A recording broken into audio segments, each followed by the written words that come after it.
Assalamualaikum warahmatullahi ta'ala wabarakatuh. Alhamdulillahi rabbil alamin. Nahmaduhu wa nasta'inuhu wa nastaghfiruh wa nastahdihi wa natubu ilayh. Wa na'udzu billahi min shururi anfusina wa min sayyiati a'malina.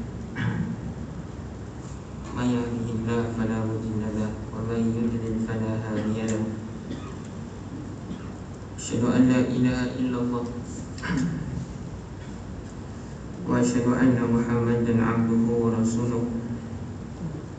Allahumma shalli 'ala Muhammad wa 'ala ali Muhammad kama shallaita 'ala Ibrahim wa 'ala ali Ibrahim innaka Hamidum Majid.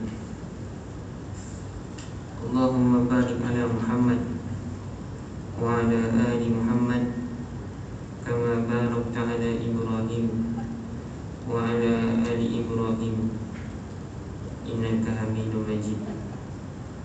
Rabbi shrah li sadri wa yassir li amri wa hlul 'uqdatam min lisani yafqahu qawli.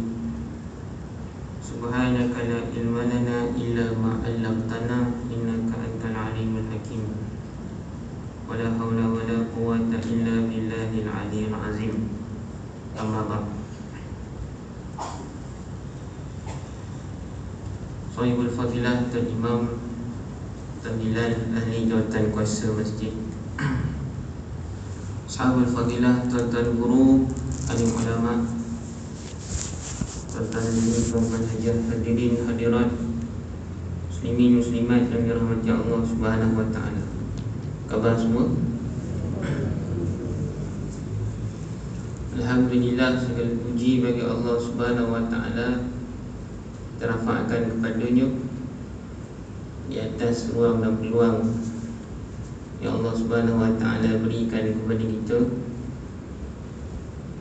Peluang yang diberikan itu, kata ulama, untuk kita menebus segala kesalahan dan ruang untuk kembali kepada Allah Subhanahu wa taala. Allah Subhanahu wa taala berfirman, "Wa man azlamu mimman mana'a masajidallahi an yuzkara fiha ismuhu wa sa'a fi kharabiha." Dan sesiapa yang lebih zalim yang melarang untuk masuk ke dalam rumah Allah Subhanahu wa taala, dan juga menyebut nama Allah Subhanahu wa taala, dan juga berusaha untuk menghalang daripada untuk dibangunkan ataupun diruntuhkan masjid tersebut. Jadi tuan-tuan yang dirahmati Allah Subhanahu wa taala, maka dalam ayat tersebut Allah Subhanahu wa taala secara jelas menyebutkan sesiapa yang ada usaha menghalang seseorang untuk pergi ke masjid dan rumah Allah Subhanahu wa taala, termasuk di kalangan orang yang paling zalim. Paling zalim. Sebab itu Imam Al-Qurtubi bila mana dia mensyarahkan ayat ini, dia kata jelas sesiapa yang menyeru untuk merobohkan dan juga untuk menghancurkan rumah Allah Subhanahu wa taala, maka dia orang yang zalim, termasuk di kalangan orang yang zalim. Kita lihat macam mana berlaku di China, kan? Masjid yang berada di wilayah Xinjiang, ataupun masjid yang ada tanda-tanda sebagai syiar Islam. Masjid tu ada kubah, masjid tu ada menara, dirobohkan menara tu, dibuang kubah tu, ciri-ciri Islamik dibuang. Termasuklah orang yang buat macam ni adalah dalam kategori ayat tersebut. Kemudian kita lihat juga yang berlaku di India, kan? Berlaku rusuhan agama di antara Islam dan juga agama Hindu. Ada masjid yang dahulu lah, kes ni dah lama, 80-an ke 90-an dahulu, masjid tu dibakar dirobohkan dan dipecahkan. Ya. Ini termasuk di kalangan orang yang merobohkan rumah Allah Subhanahu Wa Taala.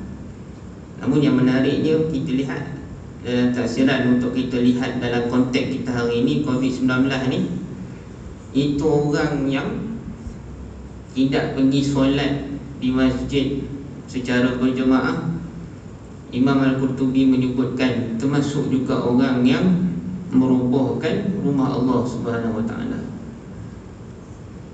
Jadi peluang dah ada. Jadi rebut peluang ini, ajak sesiapa saja memenuhi ruang di masjid dan surau setiap waktu fardu ni tadi untuk solat berjemaah. Orang yang tidak solat berjemaah itu pun dikategorikan oleh Imam Al-Qurtubi sebagai orang yang meruntuhkan masjid. Jangan membiarkan masjid kita ini hanya dipenuhi oleh remaja-remaja purba, kan? Remaja-remaja yang sebenar tu pun harus memenuhi ruang yang ada, kan? Jadi InsyaAllah lah ajak anak-anak kita sembahyang, tak dengar kuliah pun tak apa, yang penting solat berjemaah tu, kan? Setiap kali masuk waktu dia orang ke masjid dan surau. Sebab apa? Kita tidak masuk di kalangan orang yang meruntuhkan ataupun menghancurkan rumah Allah Subhanahu Wa Taala. Baik, sekian mukadimah kita pada hari ini. InsyaAllah kita teruskan lagi dengan pengajian kitab kita 26 Muwafaqat Umar. InsyaAllah kita masuk pada muwafaqat yang seterusnya 3, 4 dan 5, surat yang ke-19. Pengharaman arak secara berperingkat. Qala al-mu'allifu wa nafa'na bi ulumi fi darain. Firman Allah Subhanahu Wa Taala. Jadi kita ambil syahid ayat dia, tuan-tuan ni. Ayat dia panjang. Kita ambil ayat yang menyentuh berkenaan dengan arak. Baik. Yas'alunaka 'anil khamri wal maisir Qul fihima ismun kabirun wa manafi'u lin-nasi wa ismuhuma akbaru min naf'ihima. Jadi kalau pen tu tanda, itu ayat yang menceritakan berkenaan dengan arak. Sampai min naf'ihima tu cerita pasal arak. Baki ayat tu cerita berkenaan dengan infak. Jadi kita nak cerita berkenaan dengan pengharaman arak ni. Mereka bertanya kepadamu, wahai Muhammad, mengenai arak dan judi. Katakanlah pada kedua-duanya ada dosa besar dan ada pula beberapa manfaat bagi manusia. Tetapi dosa kedua-duanya lebih besar daripada manfaatnya. Itu ayat yang pertama daripada surah Al-Baqarah ayat 219. Kemudian kita lihat muka surat 20, surah An-Nisa ayat 43. Ya ayyuhalladzina amanu la taqrabus salata wa antum sukara hatta ta'lamu ma taqulun. Sampai situlah. Tanda sampai situ. Ayat ini adalah berkenaan dengan pengharaman arak stage 2, peringkat kedua. Yang pertama tadi 219 tu peringkat pertama. Belakang tu cerita pasal junub lah, ya, sama dengan suami dan isteri. Baik, dan juga berkenaan dengan iaitu tayamum, ya, berkenaan dengan tayamum. Baik. Tadi ayat sampai ma taqulun tu, tu syahid dia. Syahid. Kata poin penting lah berkenaan dengan arak, kan.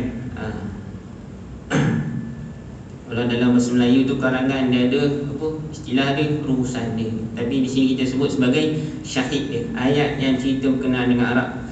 Wahai orang yang beriman, janganlah kamu menghampiri sembahyang Itu mengerjakan solat sedangkan kamu dalam keadaan mabuk hingga kamu sedar dan mengetahui akan apa yang kamu katakan. Begitu. Ma taqulun. Dan firman Allah Subhanahu wa taala yang terakhir itu daripada surah Al-Maidah ayat yang ke-90 hingga 91. Ya ayyuhalladzina amanu innamal khamru wal maisir wal ansab wal azlam rijsum min amali syaitan fajtanibuhu la'allakum tuflihun. Ini ayat yang ke-90 surah Al-Maidah ni peringkat yang ketiga. Ya, peringkat yang ketiga. Allah Subhanahu wa taala berfirman, wahai orang yang beriman, sesungguhnya arak, judi, pemujaan berhala dan mengundi nasib dengan batang-batang anak panah adalah keji serta termasuk dalam perbuatan syaitan. Itu syahid dia. Jadi 3 ayat ni tuan-tuan tak boleh lari kalau kita menceritakan berkenaan dengan sejarah pengharaman arak. 3 ayat ni. Mungkin tuan-tuan dah hafal lah ayat ni kan. Ayat berkenaan dengan pengharaman arak. Pertama, ayat dia menyentuh berkenaan dengan manfaat. Ayat yang kedua menyentuh berkenaan dengan jangan laksanakan solat. Dan yang ketiga, qat'i terus bahasanya berkenaan dengan pengharaman arak. Tuan-tuan yang dirahmati Allah Subhanahu wa taala. Jadi kita nak cuba kaitkan dengan kehidupan kita ni. Kalau kita bicara arak kan, dia seolah-olah macam arak ni pengharaman dia tu khusus untuk agama Islam. Seolah-olah macam dalam agama lain tu arak tu macam hak kebebasan mereka. Maknanya contoh macam agama-agama lain selain Islam seolah-olah arak tu halal bagi mereka. Jadi kita lihat yang mana Muslim ataupun mukmin penganut agama Islam ni memang pegang sungguh berkenaan dengan pengharaman arak. Tapi seolah-olah kita lihat tenaga pengajar agama ataupun guru-guru agama daripada agama yang lain, agama Hindu ataupun dalam agama Buddha dan sebagainya, mereka ni tak tahulah kita nak kata maksudnya mungkin mereka ni kurang menekankan berkenaan dengan bahasanya dalam agama mereka pun ada berkenaan dengan pengharaman arak ni. Kita lihat seolah-olah macam Islam aja yang mengharamkan arak. Pada hakikatnya agama-agama lain selain Islam memang ada pengharaman arak. Sebagai contoh, saya bawa contoh dalam agama Hindu. Dalam agama Hindu, kitab-kitab lama mereka, contohnya dalam kitab Atharvaveda, dalam kitab lama ni lah, antara kitab yang menjadi rujukan mereka punya ahli agamawan mereka, ada disebutkan bahasanya apabila seseorang itu meminum surah, jadi dalam situ surah terjemahkan dalam bahasa Melayu, bukan bubur Asyura tu kan, surah.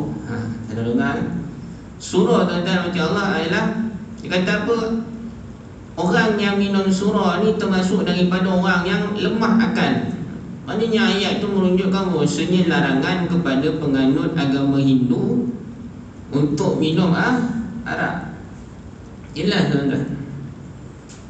Cuma masalahnya penganut agama mereka ni tak berpegang dengan apa yang diajar oleh agama mereka. Sebab tu saya sebutkan, memang agama Islam ni agama yang paling benar.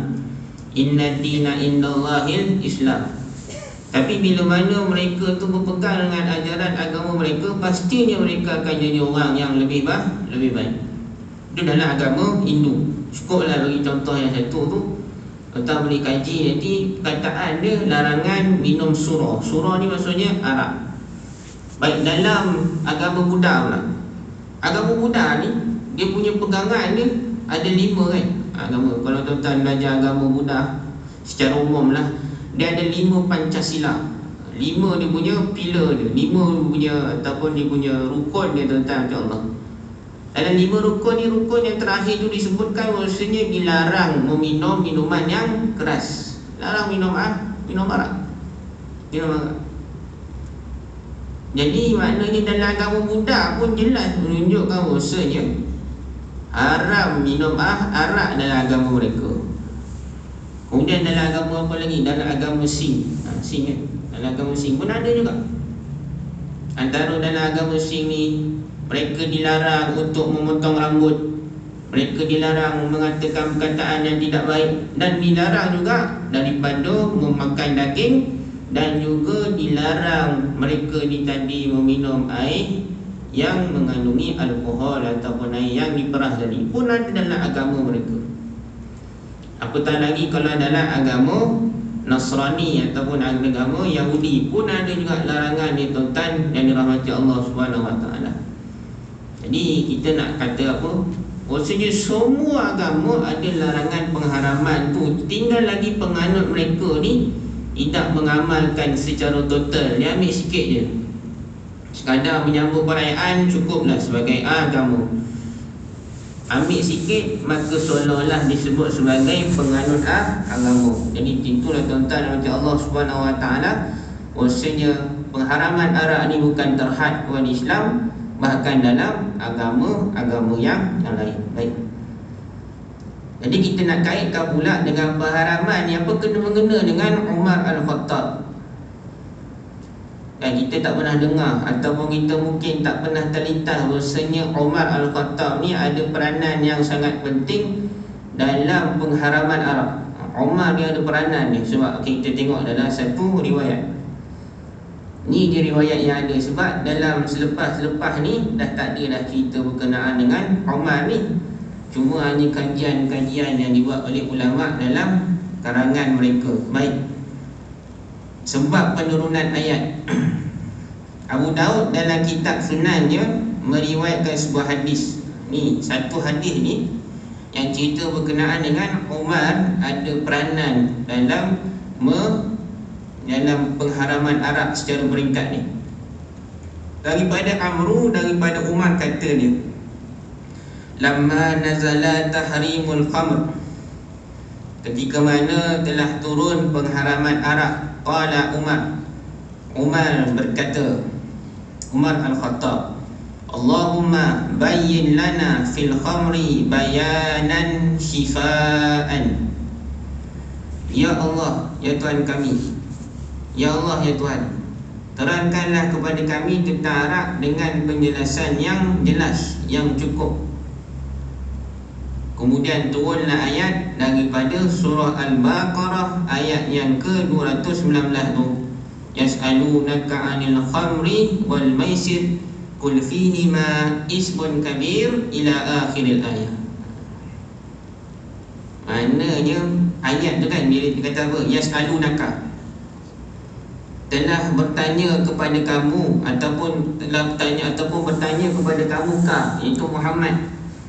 Maknanya yang bertanya dia siapa? Itu Sayyidina Umar Al-Khattab. Ada di kalangan orang yang bertanya kepada Nabi, iaitu berkenaan dengan apakah hukum minum arak ni.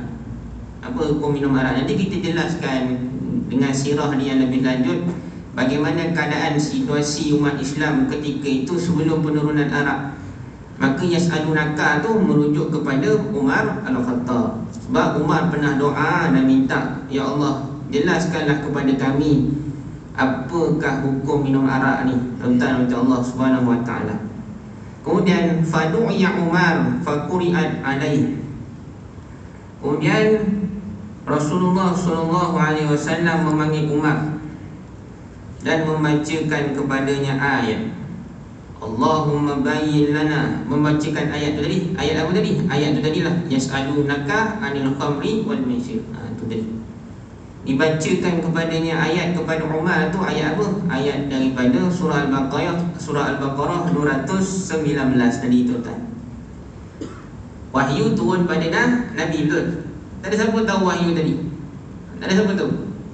Jadi Nabi nak bagi tahu dengan Umar bahwasanya ayat dah turun berkenaan dengan apakah perihal berkenaan dengan minum arak ni tadi. Maka Nabi pun baca ayat yas'alunaka 'anil khamri wal maisir.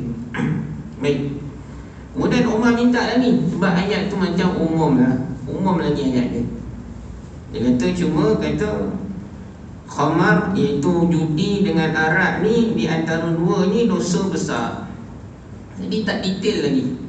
Jadi masih lagi ramai yang minum arak. Maka Umar minta dengan Allah, Allahumma bayyin lana fil khamri bayanan shifa'a. Sama juga sebelumnya, ya Allah, terangkan pada kami berkenaan dengan arak ni dengan penjelasan yang jelas.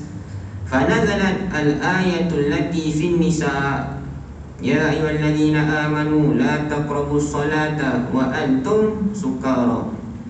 Fakana munadi Rasulillah sallallahu alaihi wasallam. Apabila turun surah An-Nisa itu, maka ketika itu muazzin Rasulullah memanggil untuk solat.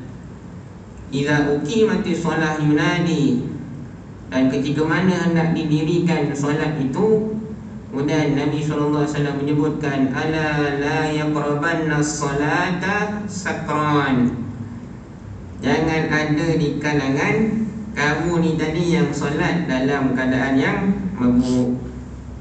Dan ketika itu Umar Khattab masih lagi tak tahu berkenaan dengan ayat tu. Fadu'iya Umar faquri'at alaih, dan dipanggillah Umar dan dibacakan kepadanya ayat tadi, ya ayyuhallazina amanu la taqrabus salata wa antum sukara.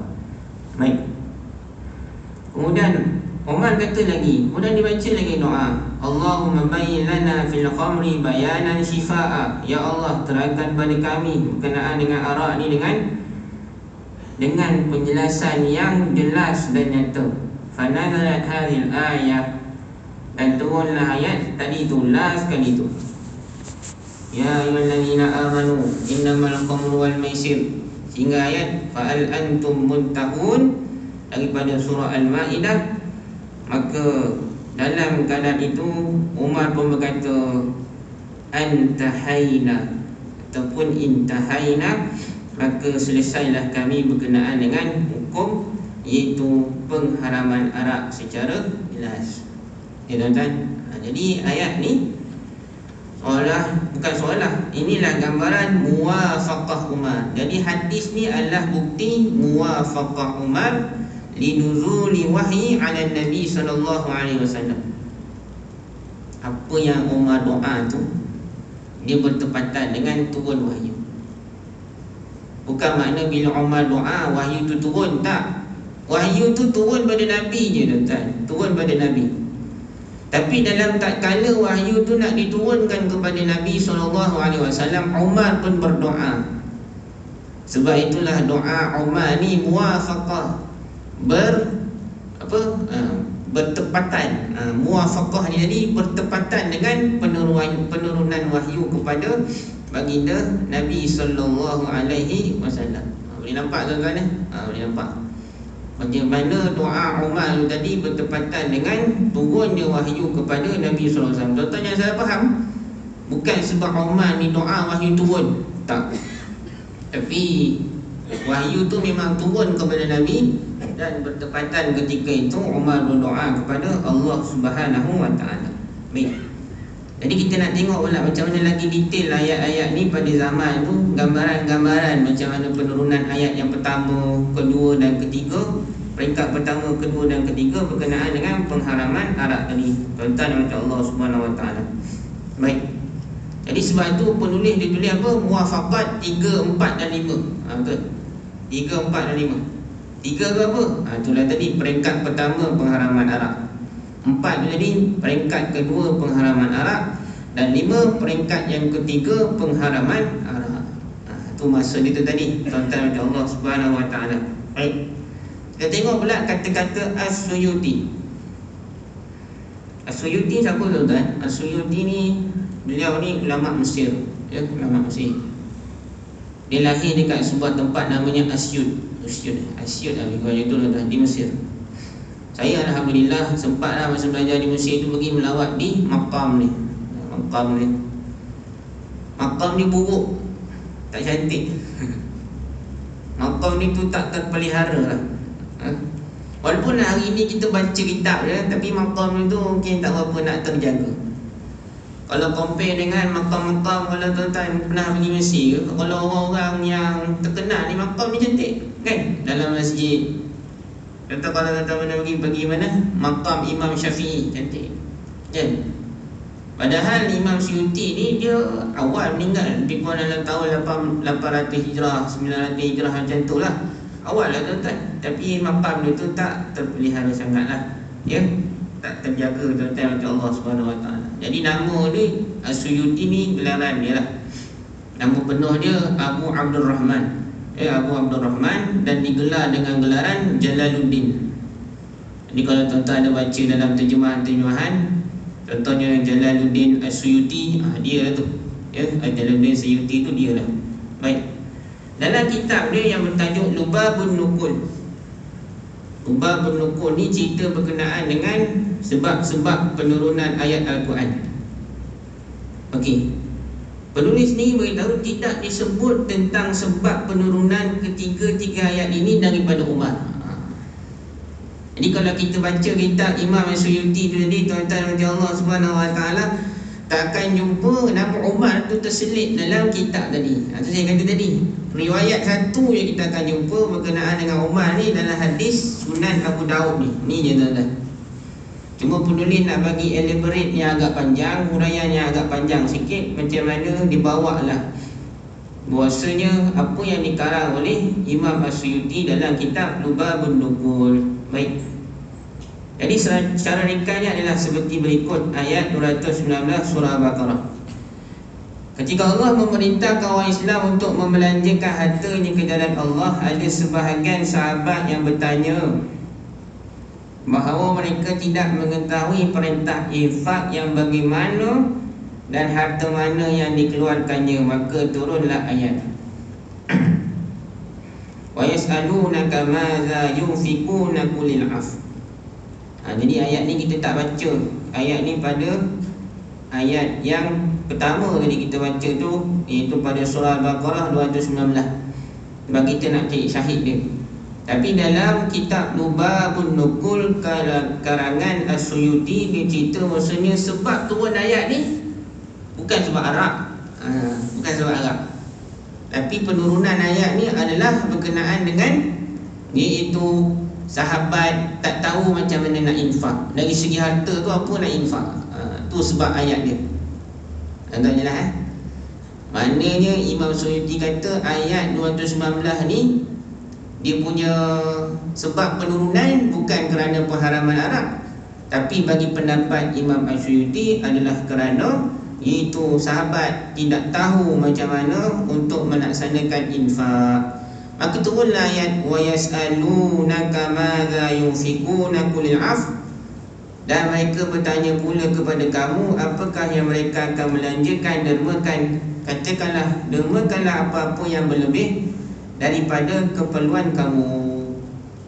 Jadi ayat ni umum, sahabat tak faham.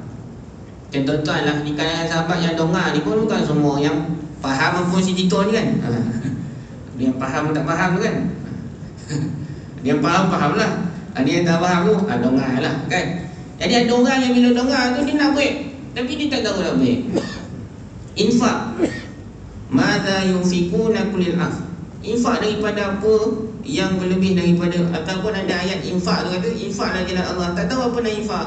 Sebab ada disebutkan maksudnya sahabat ni ada harta, ada harta macam-macam harta kan. Contoh dalam riwayat selepas tu bahawa harta yang dimasukkan nak diinfakkan itu adalah baki daripada keperluan hariannya.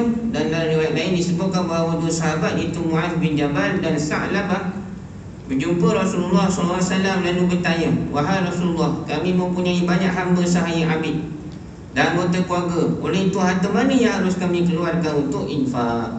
Harta banyak tapi tak tahu nak infak. Maka ayat Al-Quran tu apa? Madza yunfikuna qulil af, iaitu yang berlebihan daripada belanjakah kamu. Baik. Jadi tuan-tuan Allah Subhanahu Wa Taala, Sa'labah ni kan, Sa'labah ni kita dah perbetulkan hari itu ataupun dalam kuliah kita sebelum ini kita dengar dulu Sa'labah ni mati dalam keadaan apa. Dulu pernah kita dengar ceramah. Dulu pun saya pernah dengar ceramah tu dalam masjid ni juga. Dalam masjid ni Ustaz tu cerita rasanya Sa'labah ni orang yang tak bayar zakat, betul? Kita dengar cerita pasal tu. Sa'labah ni adalah orang yang tidak mahu membayar zakat. Start daripada bila? Zaman Nabi, zaman Abu Bakar, zaman Umar. Baru lepas tu barulah dia nak bayar zakat. Bila zakat dia nak dibayar pula, zakatnya tak diterima. Maka ketahuilah tuan-tuan, kisah kalau melibatkan Sa'labah itu, maka kisah itu adalah kisah yang tidak benar dan disandarkan kepada sahabat. Jadi kalau kita dengar kisah tu, kita bagi tahu ada seorang sahabat namanya Sa'labah tak bayar zakat, kita nak bagi tahu kisah tu ada palsu, maka itu boleh. Tapi kalau kita nak jadikan contoh, jangan kita jadi macam Sa'labah. Dalam satu riwayat, tidak silap saya, Sa'labah ni adalah merupakan veteran Badar. Bukan yang veteran Angkatan Tentera Malaysia. Tak jadi tu tak. Kan? Veteran Angkatan Tentera Malaysia ni kadang memperjuangkanlah hak-hak veteran tu dan sebagainya kan. Tak, lain. Veteran Badar ni Allah mengampunkan dosa dia pada ketika itu dan akan datang. Veteran Badar. Tuan-tuan kena faham ni. Veteran Badar ni seolah-olah nak katalah kalau mereka buat salah tu, dosanya diampunkan oleh Allah Subhanahu Wa Taala. Besar ganjaran bagi veteran Badar ni. Jadi kalau kita tuduh Sa'labah ni sebagai orang yang mani'uz zakah, iaitu yang menolak zakat, maka hati-hatilah pada tuduhan tersebut. Baik. Kemudian maka turun ayat wa yas'alunaka ma la yunfikuna qulil af. Dan mereka bertanya pula kepadamu, apakah yang mereka akan belanjakan, dermakan? Katakanlah, dermakanlah apa-apa yang berlebih daripada keperluan kamu. Jadi sebab penurunan ayat dikemukakan oleh As-Suyuti ini menceritakan tentang sebahagian ayat 219 surah Al-Baqarah, manakala sebahagian yang lain barulah disebut oleh Imam As-Suyuti, iaitu pengharaman arak. Baik, pengharaman secara peringkat awal ni tuan-tuan. Jadi kita sedia maklum bahawasanya sahabat adalah orang yang banyak juga yang sebelum diturunkan pengharaman arak tu, maka sahabat ni tadi banyak yang minum arak tu jadi minuman biasa. Jadi minuman dia biasa. Lepas tu di rumah-rumah mereka tu ada digantung dengan kulit kambing. Kulit kambing tu mereka ni disiapkan daripada badan dia, dan kulit tu dia akan dijahit dan dijadikan sebagai tempat menyimpan minuman. Saya lupa nama ni dalam bahasa Arab. Ada istilah dia tuan-tuan. Kulit kambing tu disangkut di tiang-tiang ataupun dinding rumah, dan di dalam tu adanya arak. Dalam tu ada arak. Batu ketika mana pengharaman arak tu, pernah jadi satu ketika ada seorang sahabat daripada Mesir jumpa dengan Nabi SAW, hadiahkan kepada Nabi satu kantung ataupun satu bekas yang mana terdapat arak pada Nabi. Maka Nabi pun kata, sesungguhnya Allah telah mengharamkan arak. Bila Nabi terima arak tu, Nabi kata apa? Allah telah mengharamkan arak. Maka sahabat dia kata apa? Oh, rugilah aku bawa arak ni tapi tidak diterima olehmu ya Rasulullah. Kalau macam tu tak apalah, pergi jual arak ni tadi, duit tu tadi boleh ambil daripada hasil jualan. Maka ketika itu Nabi SAW pun kata, dan sekiranya kalau ianya telah diharamkan untuk diminum dan dijual juga, diharamkan mengambil hasil daripada jualan tersebut. Dan ketika itu ada sahabat yang ketika itu pun baru dengar bahawasanya ada pengharaman Allah secara jelas berkenaan dengan arak ni tadi. Maka disebut dalam hadis itu, sahabat ni tadi dia ambil bekas yang simpan arak di dalam rumah dia tu tadi, maka dia buka penutup dia dan dicurahkan air itu di hadapan Nabi SAW bila jelas berkenaan dengan pengharaman arak tadi. Jadi arak ketika itu sebelum pengharaman secara totally ni tuan-tuan adalah minuman yang biasa lah, minuman yang biasa. Baik, sebab tu arak ni dia dijadikan dengan daripada pelbagai jenis bijian kan. Ada yang dibuat daripada gandum, ada juga arak yang dibuat daripada gandum, ada arak yang dibuat daripada tamar yang muda tu diperam, airnya itu diperam dan boleh dijadikan juga arak. Bahkan bukan saja yang muda, dan diambil juga daripada tamar yang sudah tua kan, yang kita makan tu pun boleh juga, boleh jadi arak.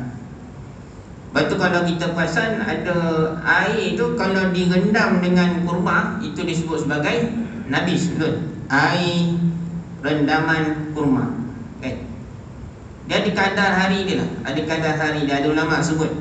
Maksudnya kalau dia tempoh dia lebih daripada hari yang ditetapkan oleh ulama tu, saya pun tak ingat berapa hari tuan-tuan, maka air itu boleh jadi takut membawa kepada air peraman, yang boleh maksudnya adalah arak kan, air maksudnya membawa kepada arak.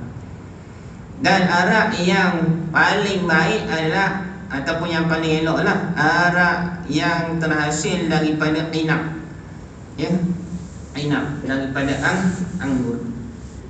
Kalau tuan-tuan perasan dalam surah An-Naba kan, yang mana disebutkan arak yang dibuat di dalam syurga pun dibuat daripada inab, daripada anggur tadi. Lepas tu tuan-tuan, arak ni semakin lama dia diperam, semakin dia sedap lah. Sebab kata orang semakin berdangung kalau minum itu tuan, berdangung bagi orang yang minum lah. Tuan-tuan ada pengalaman tu, tak payahlah terai-terai kan. Ada kata apa tuan-tuan, itulah ada arak-arak ni dihasilkan daripada bijian-bijian ataupun buah yang tertentu. Baik, kemudian kita lihat pula ayat yang kedua daripada surah An-Nisa. Masih lagi Imam Suyuti dalam kitab ni Lubabun Nukul tadi, Suyuti menyebut banyak riwayat tentang sebab penurunan ayat ini kerana peristiwa yang berbeza-beza serta melibatkan hukum yang berlainan.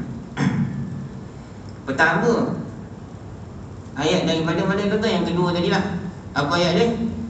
Ya ayyuhallazina amanu la taqrabus salata wa antum sukara. Jangan dekati di kamu ketika mana dalam keadaan mabuk nak melaksanakan solat. Okey. Ni memang ada riwayat dia tuan-tuan macam Allah Subhanahu Wa Taala, bukan maknanya walaupun penulis dia tak bagi reference dia. Saya sempatlah cari dalam kitab dia ni, dalam PDF ni. Itu dalam diriwayatkan daripada Abu Daud dan juga Tirmizi dan juga Nasai dan juga Hakim daripada Ali. Itu haram solat ketika mabuk. Abdul Rahman bin Auf menyebut Ali dan para sahabat yang lain untuk makan di rumahnya. Jadi cerita ni riwayat benar, tempat daripada riwayat Abu Daud ya. Mereka minum arak dan mabuk. Maknanya bukan sikit-sikit minum kan. Bukan sekadar sekali teguk, dua teguk, minum banyak, mabuk tuan-tuan. Dia lain tau, kalau orang yang tak pernah minum, kalau dia minum sikit, dia memang tintong nyepek tuan-tuan. Copek tintong lah. Kalau orang yang tak biasa minum lah. Tapi kalau orang biasa minum, setakat 2 kali teguk, biasa tuan-tuan. Ni bukan cerita pengalaman tuan-tuan, ni orang cerita tuan-tuan. Ustaz ni cerita macam ada pengalaman pula kan? Kan? Ni orang cerita tuan-tuan. Kita tak ada lah nak menyentuh kan. InsyaAllah tuan-tuan akan rasa arak ni nanti di syurga kelak. Kita tahan dulu kat dunia ni, InsyaAllah dekat syurga besok akan rasa tuan-tuan. Baik. Jadi maknanya sahabat ni minum sampai mabuk. Banyaklah tuan-tuan, banyak. Jadi mereka minum dalam kadar sedikit. Tapi yang menariknya apabila masuk waktu solat, mereka terus solat. Itu dia. Masuk waktu solat, mereka solat.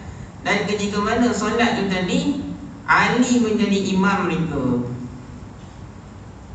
Jadi bila jadi imam, jadi beliau membaca surah Al-Kafirun. Sayyidina Ali karamallahu wajhah, dia baca surah Al-Kafirun. Namun bacaannya salah.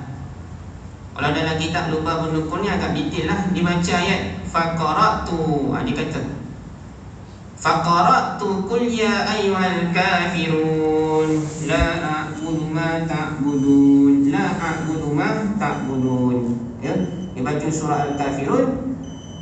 Wa nahnu na'budu ma ta'budun. Dengan dibaca kami menyembah apa yang kamu sembah. Kan? Baik. Kemudian turunlah ayat daripada Allah Subhanahu wa taala, la taqrabus salata wa antum sukara hatta ta'lamu ma taqulun. Jadi kisah yang kita dengar tu, sahabat ni minum arak sampai mabuk, kemudian baca dalam solat dan tersalah bacaan dia, itu adalah riwayat yang benar. Dituan-tuan yang Allah Subhanahu wa taala, kita rehat sebentar dahulu, beri laluan kepada azan. Allahu a'lam.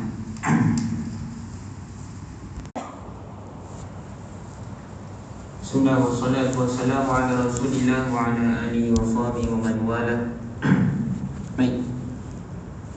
Jadi mana yang salah tu? Ada dalam riwayat sebut bahasanya Ali dia baca a'budu ma ta'budun. Tertinggallah. Jadi dia dah mabuk yang salah. Mabuk ni maksudnya dia ditutup kan, ditutup akal tu daripada berfikiran dengan waras. Jadi bila sebut tu sedar dengan tak sedar kan. Jadi disebutkan batu dalam apa? Dalam riwayat dibawa oleh As-Suyuti, dia kata nahnu na'budu ma ta'budun. Kami menyembah apa yang kau sembah. Maknanya Umar baca a'budu ma ta'budun. Aku sembah apa kau sembah. Padahal dada dia huruf nafi tu kan. La tu, dia tertinggal la tu. La a'budu ma ta'budun. Maknanya mabuk-mabuk sahabat ni pun betul ayat Quran dia baca kan. Tu yang berat dia lah. Kan? Maknanya ingat waktu solat. Kok kita mabuk tuan-tuan, tak ada lah. Kan? Soda dah siang, soda semayang dah tinggal kan. Tapi Himman dia pernah jumpa orang mabuk tuan-tuan, dia rajin datang kuliah. Oh, tunggu ni. Dia mabuk datang kuliah, mabuk datang kuliah, tak mabuk datang kuliah kan. Saya boleh tu. Dia mabuk, dia jadi minum arak yang murah kan. Ada orang macam tu. Orang Islam itulah. Okay, sebab masalah keluarga dan sebagainya kan. Rajin datang surau. Dengar kuliah kita lah tu kan. Masa tu lah dia nak tanya soalan kan. Ustaz jangan layan Ustaz. Masa tu dia Ustaz, Assalamualaikum Ustaz, saya nak tanya satu soalan. Tak mampu dalam kuliah lah. Jadi nak kata apa tuan-tuan, mungkin ada orang macam tu lah kan. Tapi sekarang ni tidak ada alasan diperbolehkan buat macam zaman sahabat. Sebab zaman sahabat itu adalah zaman penurunan wahyu. Baik. Kemudian ayat daripada surah Nisa ni juga ada hukum berkenaan dengan dibenarkan tayamum dengan sebab tertentu dan solat dengan tayamum. Al-Asla' bin Syarif yang sedang dalam perjalanan bersama Rasulullah berada dalam keadaan junub. Cuaca pada malam itu sangat sejuk dan beliau takut untuk mandi wajib kerana ia boleh menyebabkan kesakitan atau kematian. Lalu selepas perkara ini disampaikan kepada Rasulullah SAW, turunlah ayat ini. Dan ada ayat fatayammamu sa'idan tayyiba.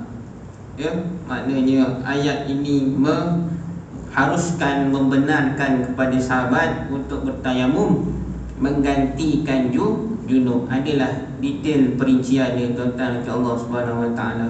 Baik. Kemudian yang ketiga, harus melalui hadapan masjid ketika dalam berjunub. Sebagai orang Ansar mempunyai rumah yang pintunya menghadap masjid, maka apabila berjunub mereka perlu keluar dari rumah untuk mendapatkan air. Tiada pilihan melainkan melintasi hadapan masjid, maka ayat ini pun turun.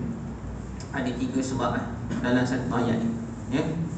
Maknanya pengharaman arak, membenarkan tayamum dan juga lalu di hadapan masjid dalam satu ayat daripada surah An-Nisa 43. Baik. Ayat yang terakhir, ya ayyuhallazina amanu innamal khamru wal maisir ila akhir ayat 90 ke 91 surah Al-Maidah. As-Suyuti juga menyebutkan bahawasanya riwayat tentang sebab penurunan ayat ini secara ringkas adalah seperti berikut.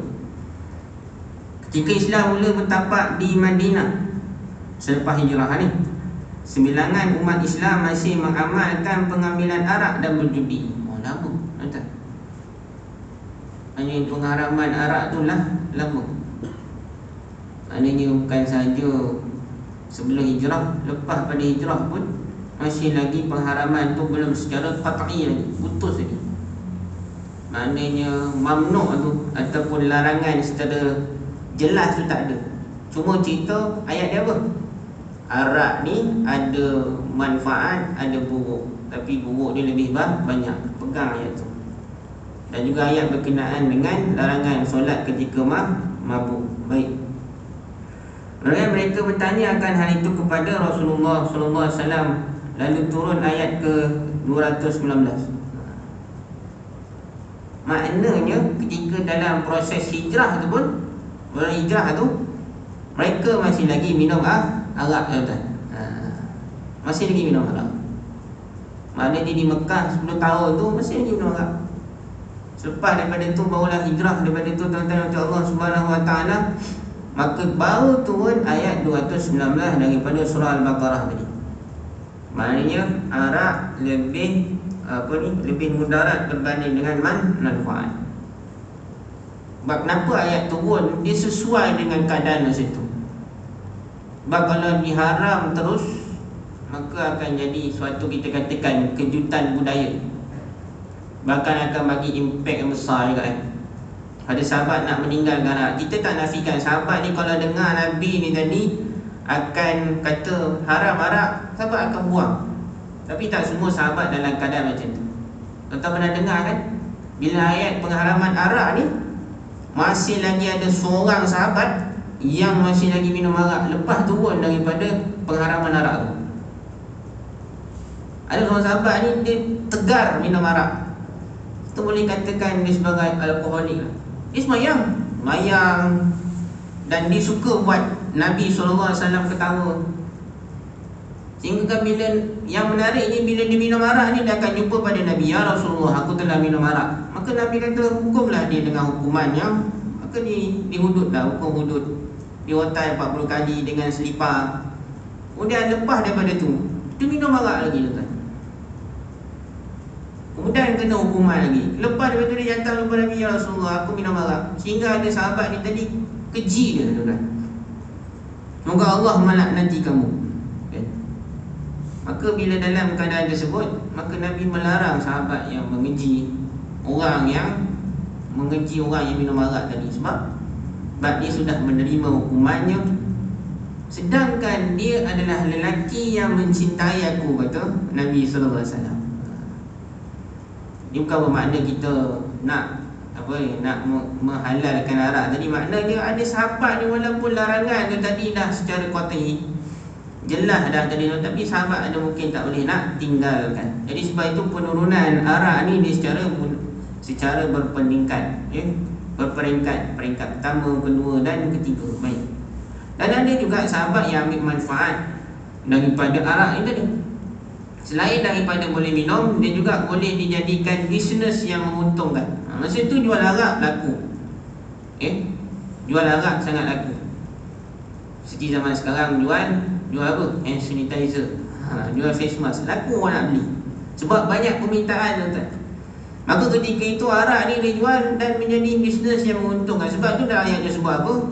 Ismuhuma kabiru wa manafi'u. Apa tu disebutkan manfaat itu? Wa ismuhuma akbaru min naf'ihima. Dosanya itu lebih besar, tapi manfaatnya ada. Manfaatnya itu cuma kecil saja. Baik. Kemudian, jadi mereka kekal dengan amalan minum arak kerana arak tidak haram disebabkan ayat itu. Hal ini berlarutan sehingga ada sahabat daripada kalangan muhajirin yang menjadi imam ketika solat maghrib dan tersalah membaca ayat Al-Quran kerana mabuk. Lalu turunlah ayat 43, la taqrabus salata wa antum sukara. Akhirnya turunlah ayat ke-90 dan 91 surah Al-Ma'idah untuk mengharamkan arak sepenuhnya, tuan-tuan. Baik. Yang kedua, daripada surah Al-Ma'idah ni juga persengketaan antara dua golongan, iaitu kaum Ansar yang telah hidup aman dan damai namun bergaduh sehingga mencederakan antara satu sama lain. Semuanya berlaku ketika mabuk. Akhir turunlah ayat 90 surah Al-Ma'idah. Ini tuan-tuan yang dirahmati Allah Subhanahu Wa Taala. Jadi ini adalah riwayat yang dibawa oleh Imam As-Suyuti dalam kitabnya Lubabun Nuqul. Dan semua sebab tadi tak ada satu pun nama Umar Al-Khattab, betul? Umar tak ada nama dia. Walaupun kitab ni cerita berkenaan dengan muwafaqah Umar, tapi yang karangan As-Suyuti ni tadi tak ada sebut pun nama Sayyidina Umar Al-Khattab. Namun kita ambil pada dalil dia tadi apa dia? Pada penggangan ataupun dalam karangan kitab Sunan karangan Abu Dawud tadi ada menceritakan nama Umar Al-Khattab. Baik. Jadi penulis ada bawa juga peringkat pengharaman arak ni. Bacalah sikit tentang Allah Subhanahu Wa Taala. Maka arak tidak diharapkan secara tiba-tiba, sebaliknya Allah mengharamkan dalam berperingkat. Syekh Hamid bin Ali bin Ibrahim dalam kitabnya Ad-Dur Al-Mustatab menceritakan kronologi pengharaman arak oleh Allah Subhanahu Wa Taala dan menggabungkan beberapa riwayat sehingga perintah yang terakhir oleh Allah apabila arak diharamkan sepenuhnya. Maka secara umumnya terdapat 4 peringkat larangan meminum arak yang bermula dengan penurunan ayat ke-67 surah An-Nahl. Wa min thamaratin nakhili wal a'nabi tattakhiduna minhu sakaran wa rizqan hasanah inna fi dhalika la ayatan liqaumin ya'qilun. Dan daripada buah tamar, anggur kamu jadikan daripadanya minuman haram dan makanan serta minuman yang halal. Sesungguhnya pada yang demikian itu terdapat satu tanda yang membuktikan kekuasaan Allah bagi orang yang mahu menggunakan akalnya. Kata penulis, ayat ini diturunkan di Mekah. Selepas penurunan ayat ini, umat Islam masih meminumnya kerana bagi mereka hukumnya adalah halal. Ini ada tambahan lagi satu. Yang kita bincang tadi ada surah Al-Baqarah 219, surah An-Nisa 43 dan terakhir surah Al-Ma'idah 90-91 kan. Tapi pada pendapat si Hamid ni tadi ada lagi ayat yang lebih awal turun. Turun kat mana tuan-tuan? Turun di Mekah. Turun di Mekah. 3 ayat yang kita bincang tadi turun mana? Turun dekat Madinah. Turun di Madinah. Jadi bila turun ayat ini, maka masih sahabat ketika itu melaksanakan minum arak ni secara berleluasa lah, sebab tidak ada pengharaman secara jelas. Kata Ibn Katsir tafsir ayat surah An-Nahl ni, kata ayat ini menunjukkan bahawa minuman yang memabukkan boleh diminum ketika itu, namun bibit kepada pengharaman arak telah ada. Baru nak start lah, baru nak start. Ketika itu ramai yang tak nampak dengan jelas. Maksudnya bila kata sakaran wariskan hasanah ni tak nampak kan? Sebab benda tu biasa tu kan, benda biasa. Contohlah kalau benda tu yang bersifat mungkar, masyarakat kita biasa buat,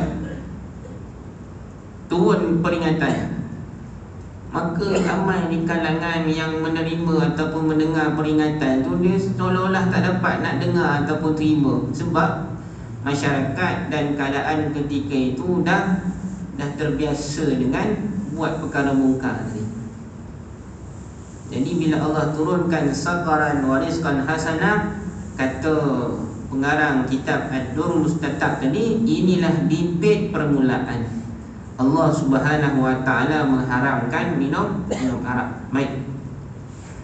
Ibn Katsir memetik kata-kata Ibn Abbas yang menerangkan maksud ayat ini bahawa rezeki yang baik itu halal, sebaliknya yang memabukkan itu haram. Oleh sebab hukum haram arak dalam ayat ini tidak begitu jelas, maka Umar, Muaz dan beberapa orang daripada kalangan sahabat bertanya kepada Rasulullah. Inilah detik pula rentetan ayat itu tadi. Yas'alunaka 'anil khamri, bertanyalah mereka kepada kamu wahai Muhammad berkenaan dengan arak. Jadi yang tuan-tuan perasan tak? Sahabat ni bila mana dia tanya tu, itu ilham daripada Allah. Ilham. Bayangkan ramai orang ni minum arak, tapi mungkin sahabat ketika itu dah tengok lah, bila orang ni minum arak ada yang buat benda tak elok lah. Kita tengok ini kesan orang minum arak kan, orang yang tak bersalah mati, kemudian hasilkan environment yang tidak baik kan. banyak mewujudkan permusuhan, bergaduh benda-benda kecil. Ni dah wujud pada zaman tu tadi. Tapi dalam ramai-ramai sahabat ni bukan semua yang syur kepada Nabi, tak. Yang tanya pada Nabi tu siapa? Umar, Muaz dan beberapa orang yang lain. Orang inilah yang diilhamkan oleh Allah untuk tanya pada Nabi, ya Rasulullah, soalan nak tanya macam ni, ya Rasulullah, macam mana ni? Arak ni tak ada hukum yang qat'i lah, tak ada hukum yang jelas. Ini ada tak ayat yang mana Allah boleh jelaskan dengan jelas makna pengharaman arak ni pada kami, ataupun arak ni macam mana status dia sebenarnya? Tuan-tuan. Jadi kita katakan inilah ilham yang Allah Subhanahu Wa Taala berikan kepada orang-orang yang soleh. Bukan kita tak katakan sahabat ni semua tak soleh, tapi sahabat ni kulluhum udul. Semua sahabat ni adil, semua sahabat ni bagus, semua sahabat ni baik. Tapi ada di kalangan mereka tu Allah bagi ilham kepada mereka untuk tanya kepada Nabi. Menariknya Allah rakamkan pertanyaan mereka tu dengan menyebut yas'alunaka. Ada sebahagian segelintir sahabat ni bertanya dengan Nabi Muhammad sallallahu alaihi wasallam. Jadi turunlah ayat ke 219 dalam surah Al-Baqarah. Selepas penurunan ayat itu, maka segelintir umat Islam mula meninggalkan tabiat minum arak. Bila turun ayat tu, maka ada sahabat ni ambil cakna ayat tu. Akan ada yang tinggalkan dan ada masih lagi meneruskan minum arak tersebut. Lepas tu ada dalam satu kenyataan rasanya disebutkan tak kala dalam perang Uhud tu ada ramai sahabat yang syahid.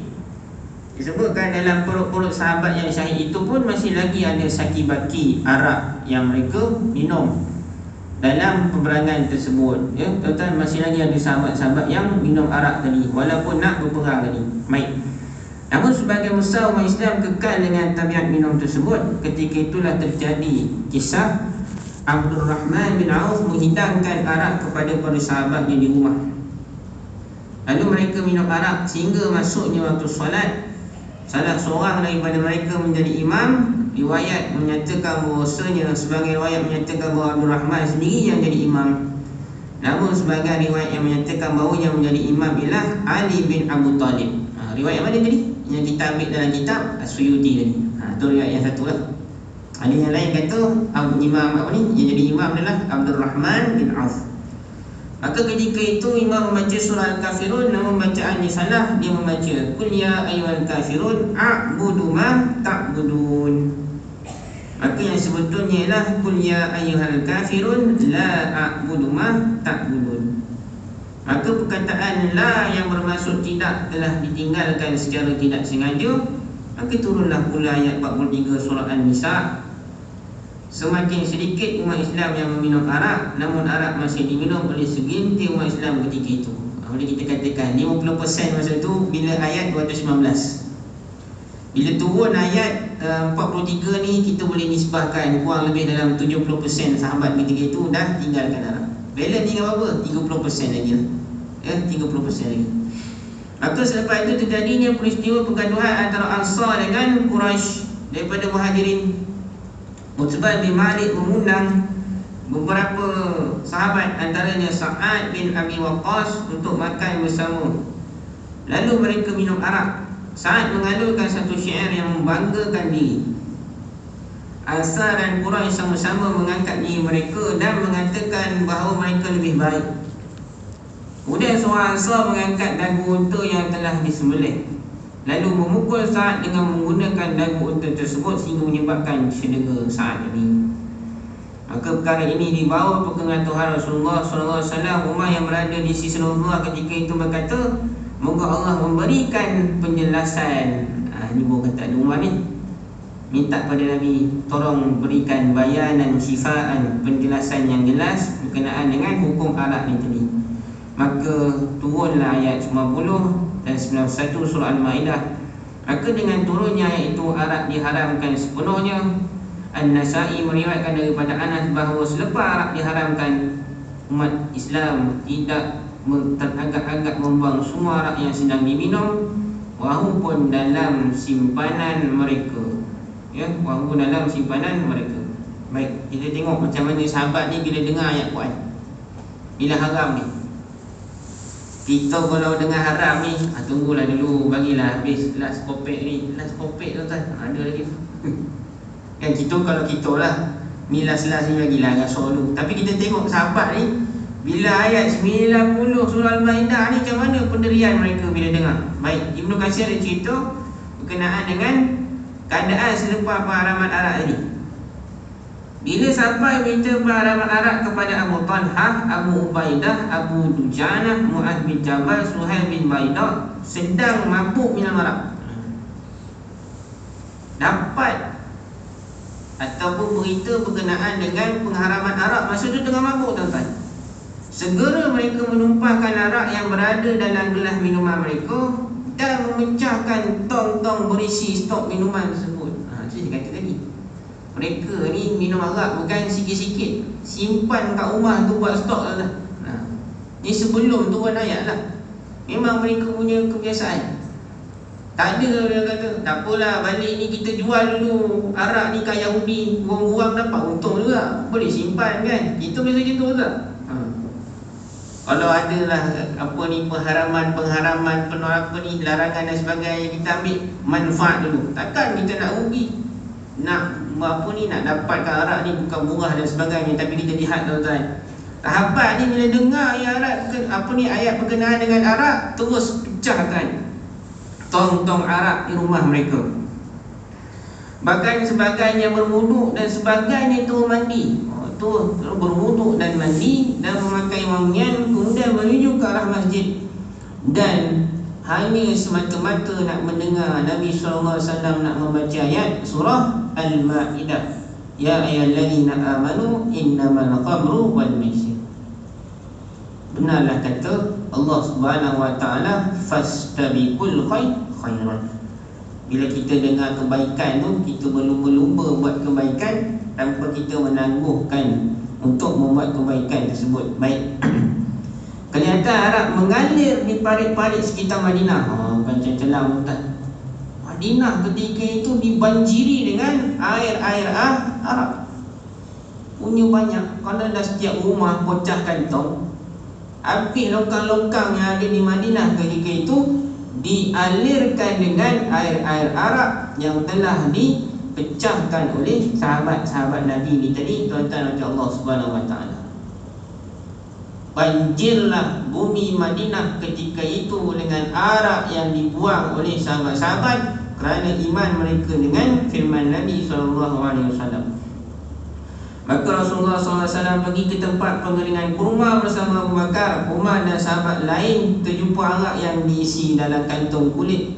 Ini disebut tadi tu, yang gantung dekat tiang-tiang dan dinding tadi. Maka Rasulullah memerintahkan sahabat untuk merobek kantong kulit tersebut menggunakan pisau.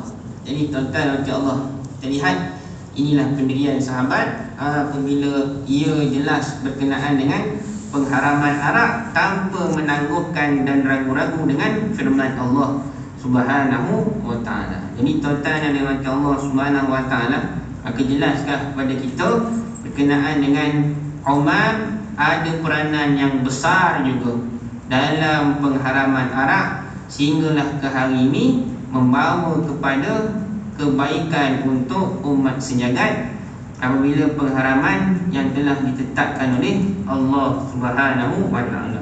Mudah-mudahan kita beroleh manfaat daripada kisah ini, dan sayang kita kepada sahabat-sahabat Nabi ini semakin menebal. Kerana sayang kepada sahabat juga adalah sayang kepada Nabi sallallahu alaihi wasallam. Jadi sampai di sini saja. Baik daripada Allah Subhanahu wa taala, buruk dan lemah itu daripada kelemahan saya sendiri. Saya tutup dengan kafaratul majlis dan suratul asr. Subhanallah wa bihamdika, asyhadu an la ilaha illa anta, astaghfiruka wa atubu ilaik. Bismillahirrahmanirrahim. Wal 'asr, innal insana lafi khusr illa alladziina aamanu wa 'amilus shalihaati tawassaw bil haqq wa tawassaw bis sabr. A'udzu billahi minasyaitonir rajim. Bismillahirrahmanirrahim. Alhamdulillahi rabbil alamin, wassalatu wassalamu ala asyrafil anbiya'i wal mursalin wa ala alihi wa sahbihi ajma'in. Allahumma arinal haqqa haqqa warzuqna ittiba'ah, wa arinal batila batila warzuqna ijtinabah. Sallallahu ala sayyidina Muhammad wa ala alihi wa sahbihi wa sallam. Alhamdulillahi rabbil alamin. Assalamualaikum warahmatullahi taala wabarakatuh.